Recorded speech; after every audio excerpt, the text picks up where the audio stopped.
So hi, my name is Gus Andrews. I have a strange background in that I've done educational technology, anthropological research, and I now do work in computer usability. And so I'm going to do a little work talking today about how everyday people think about the internet and how they think about their computers. And hopefully that'll help you with a number of things. Thinking about applying this to a number of situations that a lot of us face. How many people are sort of the go-to fix-it person for computers around them? How many of you also have the t-shirt that says, "No, I will not fix your computer"? Yes, okay, a number of you. I'd rather you didn't wear that shirt. We'll talk about that in a moment, but this is sort of talking about how you got to the point where you want to wear that shirt. We'll talk about how to convince coworkers or other people around you to improve their security practices and some of the reasons why they might not be improving their security practices in ways that you'd like to see. This applies, a lot of this stuff will apply to usability as well. I'll be talking a little bit about human-computer interaction, and teaching also at any level, be that at a crypto party, be that in a classroom, be that just sort of like casually, informally. So the stuff I'll be talking about is not just like shit I came up with myself. And I will cuss a lot. It will come sort of from cognition a lot of the time, and then also from studies of human-computer interaction, and then also from some of my own research. So I'll be talking about a couple projects. So the funny thing is, I realized how dated this is. How many we're going to have to start explaining to people that no, that was never a cup holder. That was actually a CD drive, because like, what even is a CD these days? But this is sort of the classic thing about like, why did somebody believe that they should be using their CD drive to hold a cup? Like, because this is the legendary story that was what somebody was using their CD drive for. So the common reaction to this is just to say, "God, you're stupid," right? I want to tell you about this image for a second, though. Everybody needs to go find this image. The title of this image, it is a Creative Commons licensed image on Wikimedia. The title is Sooo and His Tandy. I was just, like, it made my entire day. And that Sooo is so sad about his tandy. Like, when you tell Sooo he's stupid, he can't use his tandy. So go find this image. Use it in all your slide decks, because it's the best image ever contributed to the internet. Right, so we all know you shouldn't call people stupid, right? That's not helpful. It will not get you to where you want to be in terms of communicating to people what they need to know. So I want to explore some of the reasoning that people actually use when they make decisions about their computers and how it specifically impacts their security, but also the things you're helping them on. And then also I want to explore some moments. There may be moments where you are inadvertently telling people they're stupid and not really realizing you're doing that. So we're going to talk about that a little bit as well and the impacts of what happens when that goes down. So first I'll talk a little bit about my dissertation. I had this awesome opportunity, I'm still not even totally sure how it happened, to look into some moments where people were really misunderstanding where they were online. So I was at blogs like this one here. This is some J-random blogger, Johnson blog, and he wrote this great post that basically says, "Man, my love of ordering personalized printed crap online may be the single dorkiest thing about me, and I can tell you why leaving the Scouring of the Shire chapter out of Peter Jackson's version of The Return of the King totally undermined Tolkien's original message of the blah, blah, blah, blah, blah." So anyway, so he talks about ordering customized Heinz ketchup bottles and then Post-it notes and Jones soda and things like that. And then somebody shows up in the comments and says, "Did you know you can get customized personally printed M&Ms? Here's a link." And that was totally cool. So it was just this sort of neat little thread that was just about getting personalized stuff and making it say weird things. But then the strangers started showing up. There were people who were showing up, and none of us could figure out why they were there. So this woman writes in, "I found the order for custom printed M&Ms in the coupon section of the Providence Journal Sunday paper. It said nothing about ordering ketchup first, or anything about the blog. All I wanted was to surprise my 80-year-old aunt who loves M&Ms with a special custom order. What is this, a scam? If it is, it's pretty cruel. Please respond." So the response is basically WTF, like, why did this happen? And so a lot of the people who were responding to comments like these were going, "Don't you people read? What, are you stupid? Oh God, where do you think you are? Look up there, there's the URL. The URL tells you what site you're on," right? But she wasn't the only one. "I am trying to get you to your website URL so I can order some of the custom printed M&Ms. What am I doing wrong? Went to Google and put in the website, but was not able to get on the site. Was not able to enter the promo code, would like some help if possible." So what I note here specifically is that she says "your," right? So she's not orienting to the fact that this is somebody else's site entirely. She's orienting to something else, and it's not clear what.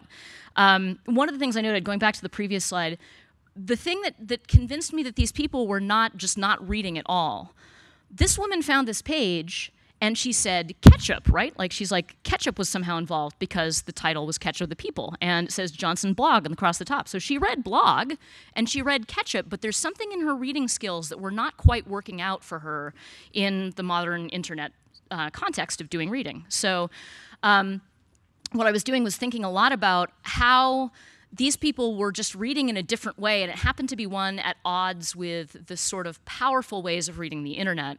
And the powerful ways of reading the internet are really looking at the URL. So here's one of the blog's regular readers saying, did you know if you type in this URL and search, your blog is the only result?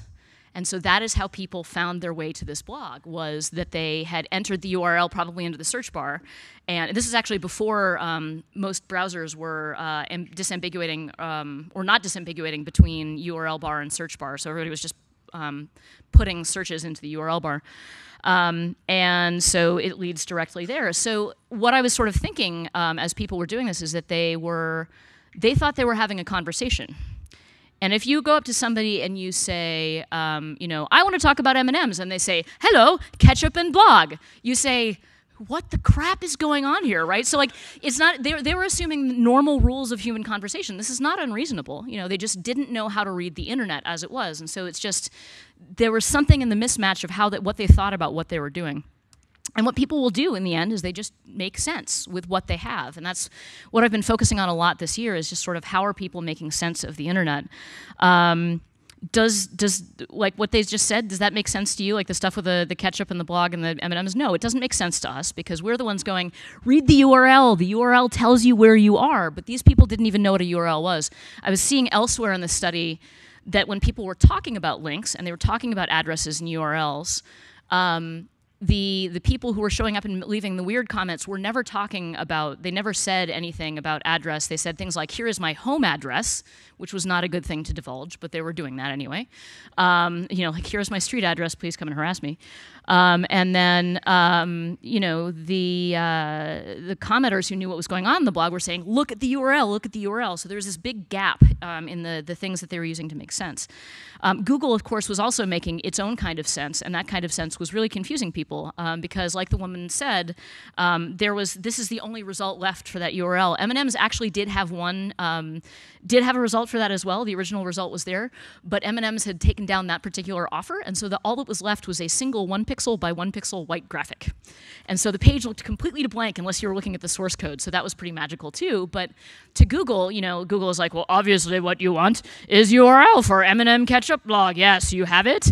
And people are like, I don't speak this language. What are you talking about? So, you know, Google is making sense one way and other people are making sense in other ways.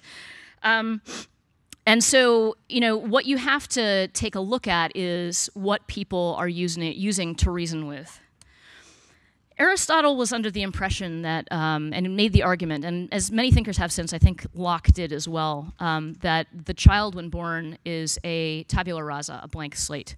And the fact of the matter is, if you look at more contemporary research on growth and learning, that is not the case. Nobody comes into anything, even birth. Like, you know, you are shaped by some of the experiences in the womb. Even you are shaped by your immediate sensory stimuli when you're very young. For example, if you don't get any nurturing, you don't really develop well emotionally, and you develop sort of attachment disorders, right? So, by the time they get to you at a crypto party, right, they're really not a blank slate. They're not an empty vessel. There are already things in their heads. There are very definitely things. And so I will talk a little bit about sort of how I'm seeing people. They will, if you don't understand what's already in their heads, you will find that they will build new knowledge on top of their old knowledge. And it's not always going to go the way you want. And so that's a reason to, before you start talking at a crypto party or in your class or wherever, even if you're just a lecturer at a college, lecturing can be really super ineffective if you're just piling knowledge on top of students and not really getting a sense of what they already know. If you know there are misconceptions that students may have, you want to go and suss those out. Maybe if you have a survey, big, massive survey lecture course at a university, you could do a little survey and say, you know, what do you believe about this, X, Y, and Z? And if they're showing up that they have a number of misconceptions, it's good to address those quickly, or if you could just address them in the course of your lecture anyway. So one of the things I found this year I did a study where I was having everyday people and experts as well draw maps, basically, of how they thought email worked, with an eye to looking at how they believe the internet worked, because I feel like email is a little bit easier to understand. You don't have to understand about like it's serving a page and server client architecture and things like that. So it's maybe a little bit clearer to some people. Mental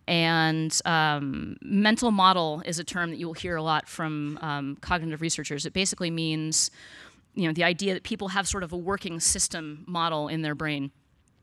The idea of mental models is actually questioned. Some people are sort of going, okay, well, what people are actually doing is just accessing that knowledge on the fly as they go.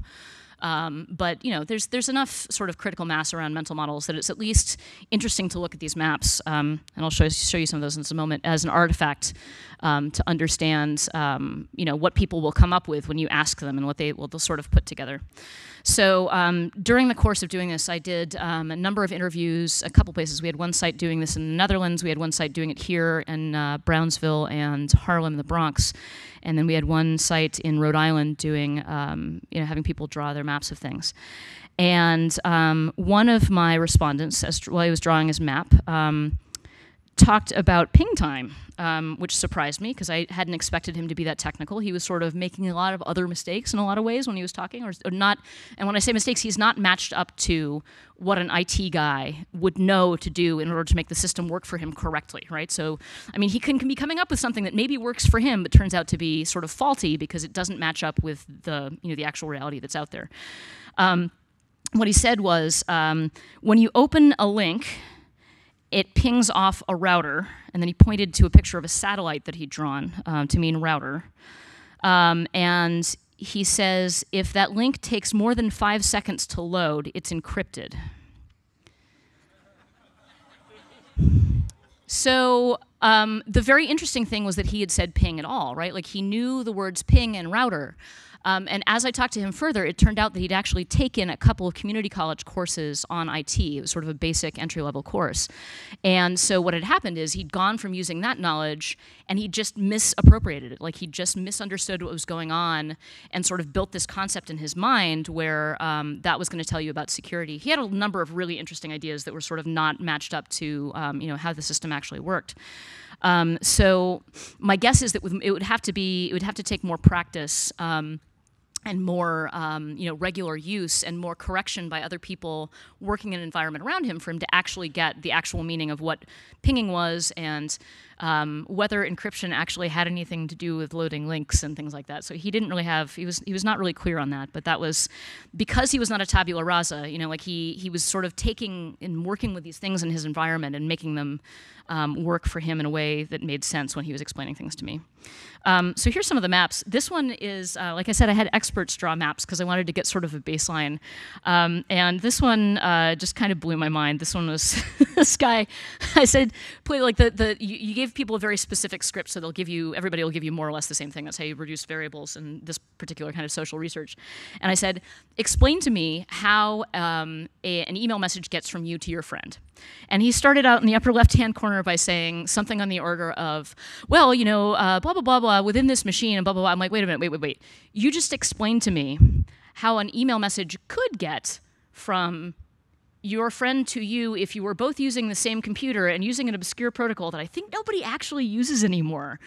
So I had to actually, because he was very, very exacting. He was probably somewhere on the spectrum. He was very, very exacting and said, really I had to make very clear to him, this is the scope. Give me the general practice that most people have to deal with. But as you can see, his knowledge was incredibly rich. Like he had multiple ways of thinking through the system. There's multiple protocols mentioned on there. There's multiple, instances of servers and routers and hubs and things like that are all sort of working into the system. And that's because this is a guy who's actually worked on this stuff. Like he has touched these things. He's been at the command line. He has touched code. So this is the way he thinks of it. Here's a mental model from one of my pairs of folks up in Harlem. This was actually a really interesting pair of people who I'll probably come back to later and talk about. It was a mother and a daughter, and you'll see that they talked about, they were pretty sophisticated compared to a lot of the other folks they were working with. They talked about packets. They talked about IP addresses. When they said IP addresses, I'm like, how do you know that? And the 16-year-old daughter was like, well, I set up my my Xbox, right? So it was interesting to me to see that the only people who really talked about that stuff were people who'd had experience with it somehow. And this is one of the things that a lot of people, when people make the argument, oh, the kids these days, they're so brilliant with the technical blah, blah, blah, the millennials and their super great technical skills. I think we're going to see a massive technical gap within the next, I don't know, couple decades or so, because there will be a whole generation of kids who never had to work at the command line and never had to contact a server and anything like that. But the kids who were working off the Xboxes, who were working on setting up their Xboxes and communicating with their friends, those are the ones you should probably hire because they have the background knowledge and they've got a working knowledge that you can build on in a constructive way. So don't let anybody sell you the millennials are super good at tech thing because they have the iPads, whatever, blah, blah, blah. So I'm sure I'm preaching to the choir. So yeah, we've done this study in a number of places. So that was one of the more sophisticated knowledge maps from people who were not experts in this field. I think the least sophisticated and most your moment of Zen map that has shown up in, this is not from this study, but a previous study done by a researcher who I worked with on this study, was this map.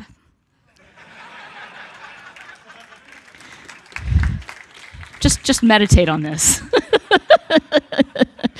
It's beautiful. It's just like, it's so simple. Wouldn't it be nice, like, if everything was that simple?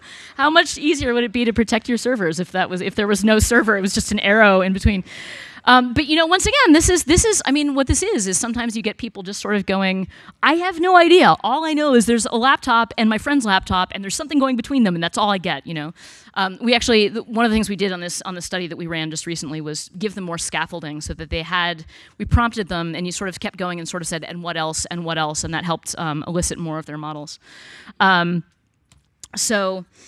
Here's one of the sort of another one of the maps from the folks in Brownsville locally, who this particular map was interesting because it has two patterns that showed up really regularly in this study of folks, and that is there are two things. So one of them is that people tended to draw separate systems for mobile devices and desktop and laptop devices, because they were under the impression that or at least when they were thinking that out, they were not thinking about how those were connected, even though, no doubt, you can send an email from your mobile device to your laptop and a lap back and forth, but that was sort of not on their radar. I think the best comment I had was from this one older couple at one of our other sites, who the man turns to the woman at one point and he's like, now you may not know this, but I've been able to access my mail on my phone and my laptop at the same time. And his wife was like, oh, can you? I've never seen that before.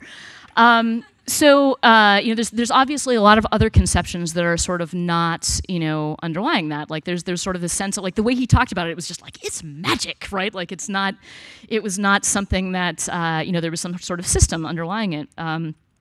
Mailboxes were specifically the thing that was missing. I should say that one of the things we did in the study, we first had people draw a freehand map like this, where we just said, fill up a blank page.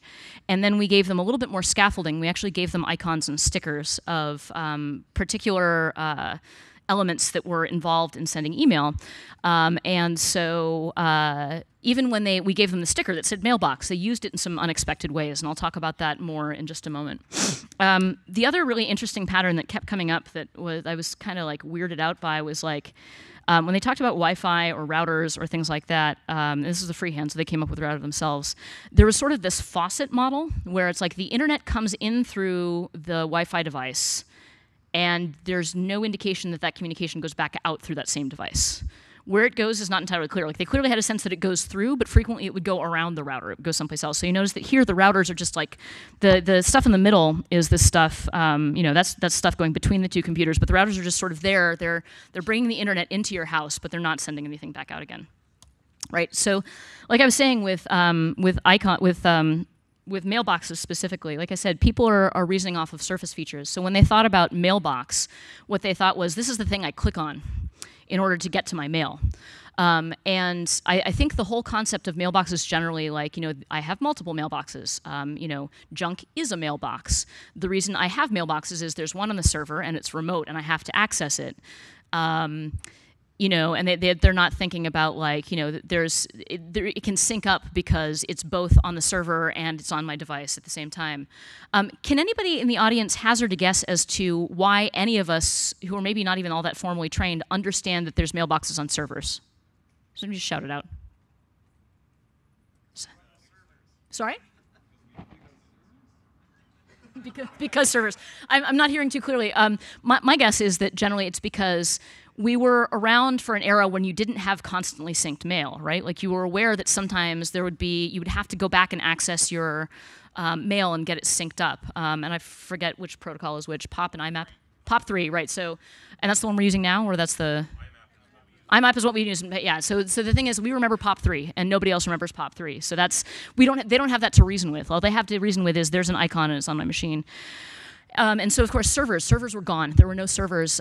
Even when we gave them stickers of servers, sometimes they wouldn't use them. Sometimes they would go from their hand-drawn maps and where they had said satellite or something like that, and then they'd say, oh, well, I meant server, right? So they were seen as interchangeable, and it was frequently satellites, especially. So I think a lot of the folks I was talking to in New York were sort of mobile-first populations. They hadn't spent as much time on the desktop.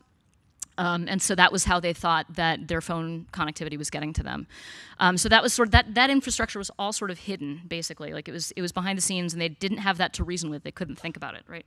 So I've been thinking, actually, one of the things that could conceivably be helpful to users. I know the trend in usability is to make interfaces as simple as is humanly possible and not burden users with additional information. But some sort of thing like this is syncing with the server. The server is a thing, and you can see it like almost like that, Microsoft Windows, like your thing is going into the trash basket. Like some little animation might just go a long way to helping people understand that there is something out there that's not your machine where your stuff is. The other thing that just completely blew my mind is there was a couple of casual, offhand comments made by various people to the effect of, wires aren't cool anymore. So that was like people sort of going, well, of course all of this goes through the air, it goes through the air, it goes through the air. We just it's like the new trend, the new hotness is Wi-Fi, and so we don't use wires. They don't believe that anything's going over wires. So forget teaching them about wiretapping. Forget teaching them about that kind of connectivity.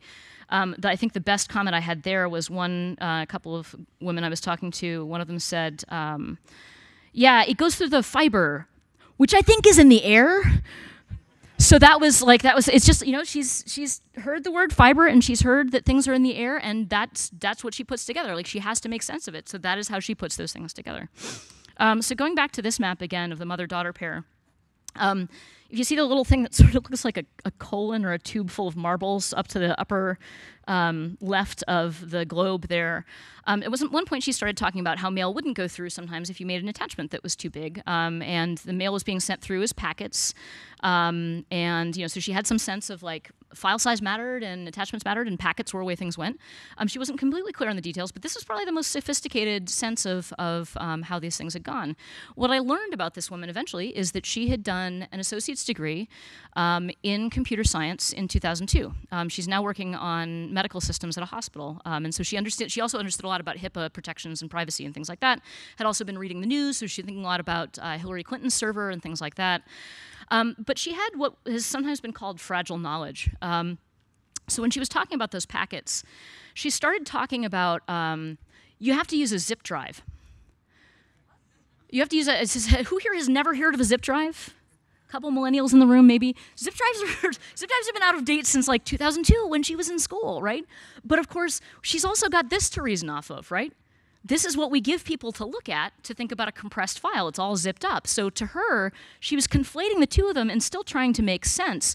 So the really tragic thing is, here's a woman who actually did have the concepts pretty well. She had a good infrastructure of mental model to build on, but just like because she hadn't been kept up, either through her job or like ongoing professional training, she was using words that like if she was trying to test in at a job interview or something like that, she might have people be like, she's so stupid, which would be terrible because she got it better than a lot of other people. And so the trick is really, I think, sort of helping people build ongoing knowledge that helps them be flexible, like help them. So like I said, she's got the system. She had a sense of how the parts related to each other, how the server worked into things.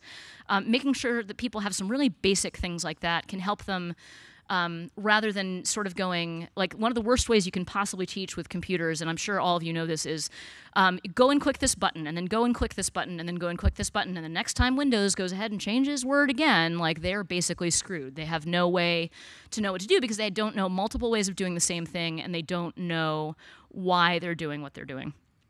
A couple more thoughts on people's mental models. This is an absolutely great study done by some security folks at Google who also talk to experts and non-experts about their recommendations for security practices. I think one of the most interesting things that sort of came out of what they found was, so obviously everyday people tend to think using antivirus software is the best way to make yourself safe, which of course we all snicker at, right? And that, what they sort of talked about, the Google researchers talked about is, experts know, like Sandy Clark said yesterday in her talk, that security or software is broken. It's broken, it's flawed.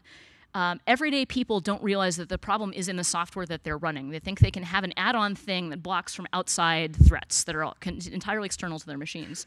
So that's like a fundamental concept underneath there that is really hurting everyday people when they're thinking. And if we can talk to them a little bit more about, like, you know, it's your computer is broken, and then of course you're gonna have to explain, like, well, why isn't there a warranty, or like why don't I have some recourse against this, right? So passwords too. There's some interesting stuff I was finding about passwords. People who used Google authentication were forgetting that passwords were even involved in securing their mailboxes, just because they did it once on their device and they've never had to go back to it again. So those are all sort of possible conceptions that people have. In building systems and doing human-computer interaction, you have to think a lot about cognitive load. You have to think about, like, what kind of burden you're giving people when they have to think through things. I got temporarily infamous in certain circles of open source software in the past couple of years because at one point I made a video called Why the Command Line is Not Usable. And I took all sorts of trollage and flames from that. And I was really mostly complaining about a particular command line interface, which I'll show you in a second. But if you apply the heuristics, the patterns that usability researchers use to the command line, you begin to get a sense of why we've moved away from the command line for everyday users, why it's something where we're giving people you know, GUIs, and why basically we have GUIs, right? So why people need those. One of the major rules of usability is build for recognition instead of recall, right? When you're using the command line, you have to recall what it is you have to put in here, right? And for most of us who use the command line on a regular basis, not a big deal because we remember, you know, various words and tasks. But for people who use it infrequently, for people who've never used it before, the amount of cognitive work they have to do, the amount of cognitive load we're putting on them to make them remember this stuff is prohibitive and makes them feel like crap. So that was the reason I was basically making this argument here. And this is the kind of thing. This is also sort of why users use Post-its for their passwords. Like if they have to recall their password, that's additional cognitive work they have to do, and it might slow them down. When people get slowed down, they will try to circumvent your system, and they'll do something else, and that's what those Post-its are. So the more we can do to help people recognize something, like, you know, CAPTCHAs sort of going like, this is a horse, like poke at all the horses, like that kind of stuff, gives people an easier way to recognize like what they need to do, or like giving them a button that says send rather than being like, remember the command for send, right? This is the video I made for Tahoe Laughs about like why they needed to give me something other than a command line to work with when we were doing usability work. Some of the heuristics that I was sort of, the other things about the command line, you have to give people visibility of system status. To some extent they were doing that here. They were letting the user know it was up to the computer, but they weren't doing it in human language. So you need to use words that users know. So, you know, like, files were skipped. Like, what does it mean skipped? You know, like that's not something that necessarily everybody's going to understand. You know, and they're not necessarily going to understand what's going here. Another cognitive property that everybody should think about when they're thinking about supporting users at the interface level is cognitive dissonance, which is a thing that will scare people and send them away, and also give them a lot of work to do. This is my example from Enigmail, which I use regularly to encrypt my mail. This is the scariest goddamn thing they do. Every time you receive an encrypted message, even if your focus is on a completely different program, they pop up this thing being like, password, please. And I'm like, that is the spammiest looking thing I have ever seen. Like, did one of these Pinkie Pie graphics suddenly like is there some horrible malware going on here? So that's, you don't want to do things like that. Don't cause people to suddenly like freak out about the difference between what they want to be doing and, you know, what is going on behind the scenes. I'm still working with Enigmail and various other folks about that. That's a difficult thing to do. It's this Bermuda Triangle between Enigmail, GPG tools, and Thunderbird, all of which are in various stages of repair and maintenance. And like between them is this pop-up, which we cannot make go away until they all sit down in the same room and we force them to fix that code. Right, so you want to have also another heuristic that you want to think of when you're thinking of usability design. You want the system. You want there to be a match between the system and the real world, like use icons that people recognize, for example, and be consistent. Don't use the word directory to mean like 5 different things. Don't use an arrow to mean like 5 different things. Like try to make sure that there's space. So moving on to a slightly different shape of things here, another sense of cognitive dissonance comes from Frans Fanon, the anthropologist. If people have a core belief about something and you are asking them to believe something very different, that's not an easy thing to do, and it's especially when it comes to like security training and lecturing. You can't just go in and plonk this knowledge on people and expect that they're going to change their habits. Sorry, the reader. Okay, so you want to make sure that you understand the values that people may have about privacy and security where they are in their lives right now. There's a really interesting one when we were talking with some of the folks in Brownsville. We were showing them Signal, the encrypted text client, and we sort of said, so, what do you think about this? And they said, well, we can see the chat records, so we assume that this is not safe, because they were used to Snapchat. And so that was going to cause them some cognitive dissonance. They were like, no, this does not look safe, because our cultural assumption is the message must be gone for it to be gone. The other one that they came up with was people kept complaining to me. They're like, somebody sent me a picture of myself in a bathing suit. They were clearly trying to blackmail me. How can people do that? How can they just take your pictures? That shouldn't be legal. Right? So a lot of people were not there when the moment of history in the internet happened where you could scrape the entire UI, much less the images of a website, and like create your own White House site, just because you've scraped the UI or the graphics and the CSS and the HTML. So like, that's also causing people some concern. They don't really understand why that's happening because they don't have the underlying model of there's no stopping you from copying an image. Like they don't have that underlying knowledge of what's going on a lot of the time. There was another one. Yes, another thing that happened with Signal. So ultimately the response with Signal, where we had them saying it looks like the chat log is there. One of them said, "This looks like something the feds would use to keep track of you," which was exactly the opposite of what Signal wants them to think. And so there was something that very different that needed to happen in the messaging, whether it was like, it needed to look more like apps that they were familiar with, or whether it needed to not keep a chat log. More work needed to be done in talking to this particular community, which Brownsville, by the way, is one of the most highly police surveilled communities in the country and has been for years and years and years. There's some amazing articles, and I think like Vice, about how bad police corruption is there. So these are people who had genuine security concerns from the local police.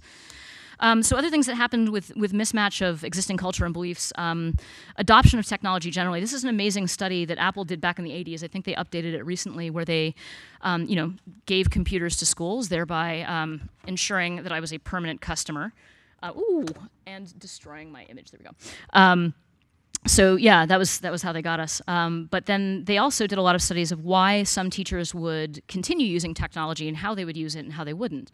And one of the things they found is that the teachers who did not continue to use the computers they were given, or would use them in sort of like drill and kill, boring kinds of ways, those were the teachers who believed that, who placed a high emphasis on order in their classroom. Like if they were used to making everybody sit down and shut up, and not having students excitedly share information with each other or techniques, and if they were not used to having students like actually teach the entire class and stepping aside and letting students have expertise, then they weren't going to continue on with that technology, which of course then, wastes entire generations of students who are in the classrooms with teachers who are really frustrating that way. But so that's something where this particular study emphasized that when you are working with teachers to try to get them to adopt technology, you have to work on their existing culture of teaching and their existing beliefs about teaching. And you may need to say, okay, now get ready. This is going to cause your students to talk to each other, and you may just have to let go on that. And here are some ways to help you manage that a little bit better. Otherwise, if you don't do that sort of cultural work, and that was sort of a major failing of the One Laptop Per Child project too, is they just sort of didn't have anybody in there doing the cultural work to sort of match things up with what people were doing in the local community. That can really ultimately slow you down in terms of adoption. Let's see. I think I'm going to actually skip over the next slide. Talking as I was noticing time. So there are some other sort of things that are sort of more at the cultural, personal level. There's a thing called stereotype threat. And the sort of finding here is that if you say to people before they start a task something about them that is sort of a negative perception of people like them. So if you say, like, women aren't good at math, or if you say something that's sort of, even if it's just sort of a veiled thing about that, like, or gay people are just not cool and ought to go away. You know, if you do that, no matter what the task is, especially if it's a related task, the performance of whoever you're talking to will be impaired. And I'm suddenly just noticing the irony of how I've been scheduled right now against somebody who tends to make homophobic comments in his talk. Yeah, so there's a reason I didn't want that to happen.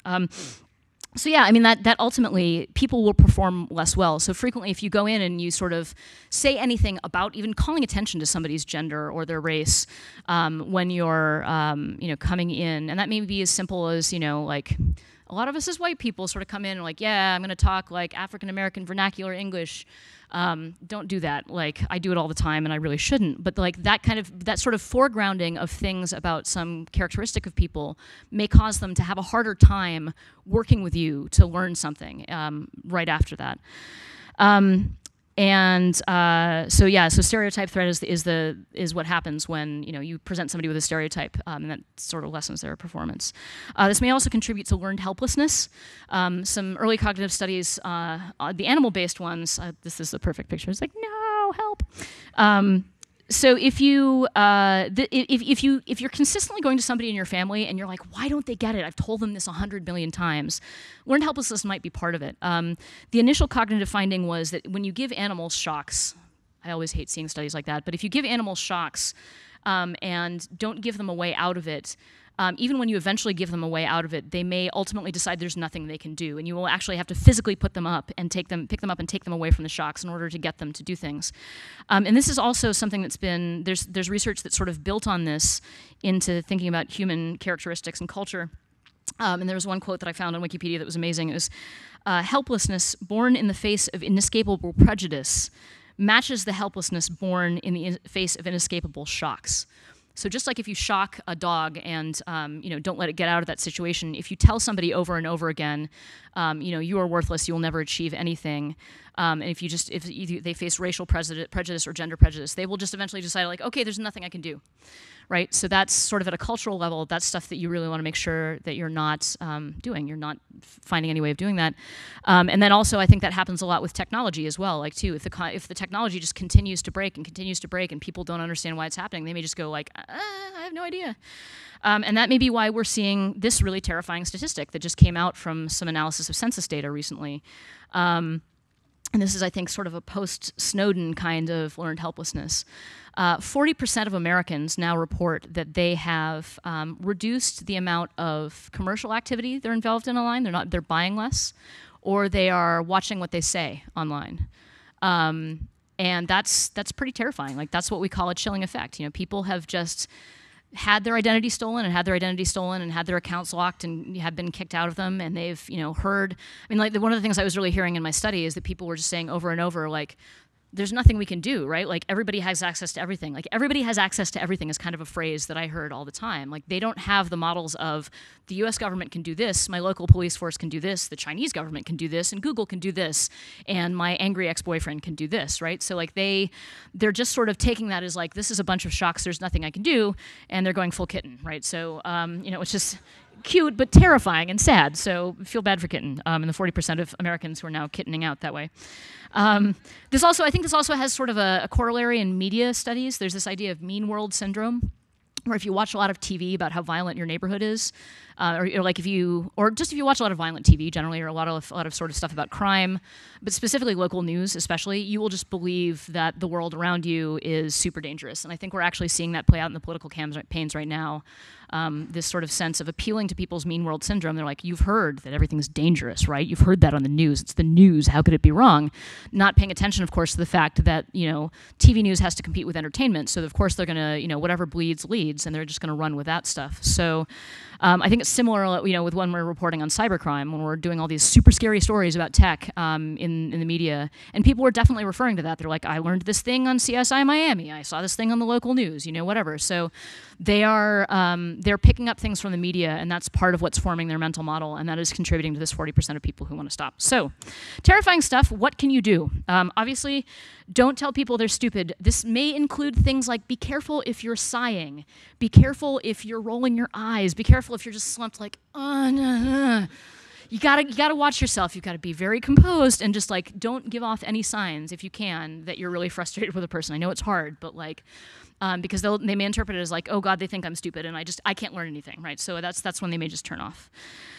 Before you begin to lecture people, before you begin to tell them what to do, get them to tell you what they think is going on, right? Ask questions first. They don't have to draw out the mental model, the mental map of what they think is going on. Although if you want to try that, that helps too. That's really cool to see.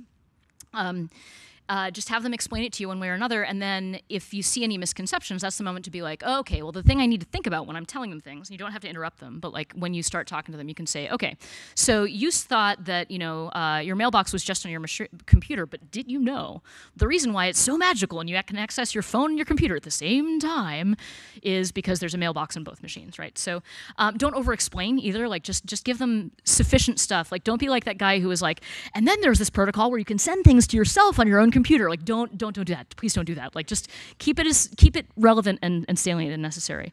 Don't assume they're saying they have the assumptions that I've given you here. They may have a completely different assumption. There may be completely different things. You'll find out. I'm always out collecting people's interesting takes on things. I've met a woman who on a plane once whose mother was terrified of computers because she was terrified of copy paste. Because she couldn't see the clipboard. She has no idea what was on it. And I think she didn't have the tool of like open a text editor, just paste whatever's in there, and it's not gone for good. Like I learned that so long ago, I don't even remember that anymore. I imagine most of you do too, but there may be random things that are really causing people's anxiety about this stuff and maybe sort of holding them back.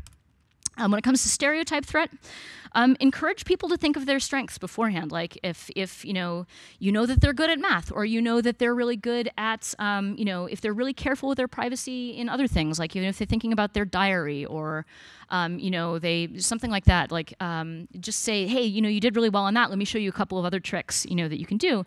Because if you emphasize people's strengths, then that will definitely help lessen stereotype threat and the negative effects that cause people to sort of bow out. Emphasize multiple sides of their identity. I had somebody come to me recently. He's not here today, but he mentioned that he'd seen me at a previous conference and wanted to introduce to me his young daughter because she has other people in her family who are saying to her, just be pretty, just be girly. And I'm like, I can't help you with that. I've never been pretty and girly. But, if you can emphasize to people, other sides of their identity, it's like, hey, you fixed the blender, or you fixed, you changed the oil in your car. This is as simple as that. Like, if you can bring out other things that in their lives, just remind them that they're competent. Like that matters. It does go a long way. Praise their success when they succeed at something. Compare it to, standards. To come up with some sort of standards for thinking about, like, how secure they could be, and then give them constructive feedback, not like, don't ever do that, just give them stuff that they can build on. I found this technique actually works really well. This is not clear at all from what this is. This is a dictaphone. Studs Terkel, the journalist, I think it was, used to go out when he was interviewing in the field, and he had found that, with tape recorders frequently terrify people. If you interview people, you'll figure this out. Even if it's just your phone, people will be like, scary recording device. He took the ugliest, oldest, nastiest, complicatedest machine he could, and would take a long time fussing over setting up and cuss at it and be like, oh, this terrible machine, and basically bring people around on his side and be like, we're both in this together against this broken machine, right? So like I said, if you go with the line, software is broken, that is hugely helpful because, and that has really worked for me before. I was at a nice international conference we go to in Valencia, Spain, and a friend of mine, the guy who was to become my friend deeply after this incident, comes up to me from a guy from Zimbabwe, and he's like, "I'm so sorry, I don't encrypt my things as often as I should. I really mean to. I know I should be good about this." And I said, "Honey, it's not your fault. The software is broken." And he said, "I like your energy." And then we were just fast friends from that, and it's been an amazingly productive thing because he now is open enough. He was like, nobody had said that to him before, that it wasn't his fault. Emphasize to people that it's not their fault. Tell them that stuff is broken. Point out the things that are broken and be like, that's not your fault, right? That helps a lot. And like I said, keep it salient. Talk about the stuff that's sort of specific to what they're going through at that point in time. Stereotype threat also. Sorry. I love this slide because it's so useful for a lot of things. One of the things that really, and all of us are responsible for this. This is a very important concept you need to break yourself out of because it's been proven to impair student performance. When a student believes that they are inherently smart and good at something, that's just who they are, they're a genius, they're gifted, they're talented, they will actually perform more poorly than if they think about how, when they practice something, they improve at it, right? That is actually, it's across the board consistently. If you emphasize to students how they're growing and how they're learning, that's important. So I think we need to stop talking about the geniuses in this field, the Steve Jobs, the Brie Pettis, the whoever, Mark Zuckerberg, blah, blah, blah, blah. Stop it. That's not helping anybody. Your being a genius isn't helping anybody. We all need to focus on, how practicing lets us improve all of our skills. Something that came up in Cory Doctorow's talk earlier that I really wanted to mention, because some people were sort of asking, how do we do this? How do we get people around the way that they're thinking when they have these really denialist models of thinking about things? I read an article a little while ago that I'm clinging to for dear life because I really hope it works given the sort of number of really terrible ideas that are going around out there. One of the most effective things apparently you can do to get people to give up on a firmly held bad belief is get them to, once again, explicate their mental model, get them to explain to you, to say, how does that work? Have them spell it out. And they may not right in front of you go, oh, no, you're right. But it's been proven that later on, they will actually begin to sort of go, oh, wait a minute, that was not right. That was not cool. And I've actually I've been talking with a number of folks lately who came out of religious fundamentalist families and began to encounter news about evolution and things like that. And it's a slow process. And one of the challenges is, once again, it's against deeply held beliefs. And in the case of evolution, and thinking about systems of biology, it conflicts with their sense of self as well. One of the most terrifying things is to think that you might have been wrong, that you may have been wrong all this time about how the universe works and what your place in it is. And so it's not easy to get people to sort of get out of these models that don't match up with the biological or technical systems or governmental systems that we want them to think about.